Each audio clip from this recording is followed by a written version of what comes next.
प्रिय विद्यार्थियों, मैं खुशबू कुमार आपका इस वीडियो में स्वागत करती हूँ। मैं आज पढ़ाऊंगी 10th क्लास की हिंदी बुक से चैप्टर 5 जिसका नाम है नागरी लिपि।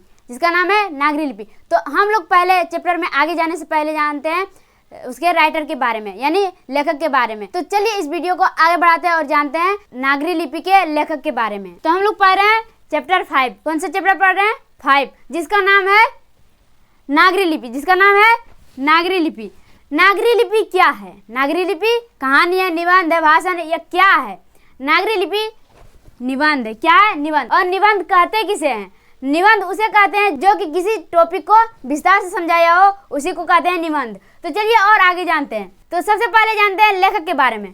लेखक का नाम है गुणाकर मूल्य। क्या है? गुणाकर मूल्य। उसके बाद है गुणाकर मूल्य का जन्म कब हुआ? लेखक का जन्म कब हुआ? लेखक का जन्म हुआ 1935 में। कब हुआ? 1935 में। और कहाँ हुआ? महाराष्ट्र के अमरावती जिले में। कहाँ हुआ? महाराष्ट्र के अमरावती जिले में। उसके बाद है लेखक का मृत्यु। गुणाकर मूल्य का मृत्यु कब हुआ? गुणाकर मूल्य का मृत्यु हुआ 2009 में। कब हुआ? 2009 में। अब जानते हैं शिक्षा के बारे में। तो शिक्षा है प्रारंभिक शिक्षा दीक्षा ग्रामीण परिवेश मराठी भाषा में। क्या है? प्रारंभिक शिक्षा दीक्षा ग्रामीण यानी गांवों में किए हैं। प्रारंभिक शिक्षा कहाँ किए हैं गुणाकर मूल्य जी? गांवों में किए हैं। उसके बाद कौन सी भाषा में किए थे? मराठी। वो कौन से भाषा के थे? मराठी भाषा के थे। हम लोग तो हिंदी बोलते हैं, हम लोग हिंदी भाषा के हो गए। वो मराठी भाषा के थे। वो अपने शिक्षा प्राप्त मराठी में ही किए थे। उसके बाद है फिर इलाहाबाद आकर उन्होंने गणित विषय में मैट्रिक यानी 10th क्लास से लेकर AM तक की पढ़ाई की। वो कौन से विषय में मैट्रिक से लेकर AM तक किया? मैथ से, गणित से। कौन से विषय से किया? गणित, जो कि बहुत ही टफ होता है। गणित से ही गुणाकर मूल्य जी मैट्रिक से लेकर के और AM तक पढ़ाई की। उसके बाद है प्रमुख रचनाएं। गुणाकर मूल्य जी का प्रमुख रचनाएं। तो चलिए जानते हैं उनकी प्रमुख रचनाएं। तो उनकी प्रमुख रचनाएं है अक्षरों की कहानी। पहला क्या है? अक्षरों की कहानी। फिर है स्वरमंडल। फिर क्या है? स्वरमंडल। फिर है भारत इतिहास और संस्कृति। उसके बाद फिर है अंतरिक्ष यात्री। क्या है? अंतरिक्ष यात्री। फिर है आधुनिक लिपियों की कहानी। ये सब इनकी प्रमुख रचनाएं हैं। क्या है? प्रमुख रचनाएं हैं। फिर है नक्षत्र लोक। फिर है सूर्य।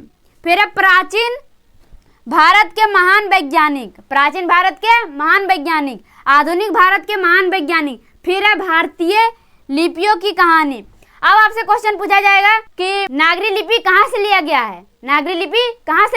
तो आप लोगों को पता होना चाहिए कि नागरी लिपि भारतीय लिपियों की कहानी से लिया गया है। कहाँ से लिया गया है? भारतीय लिपियों की कहानी से लिया गया है। और ये क्वेश्चन हमेशा पूछा जाता है कि नागरी लिपि कहाँ से लिया गया है। तो आप लोग भुलाइएगा नहीं कि नागरी लिपि भारतीय लिपियों की कहानी से लिया गया है।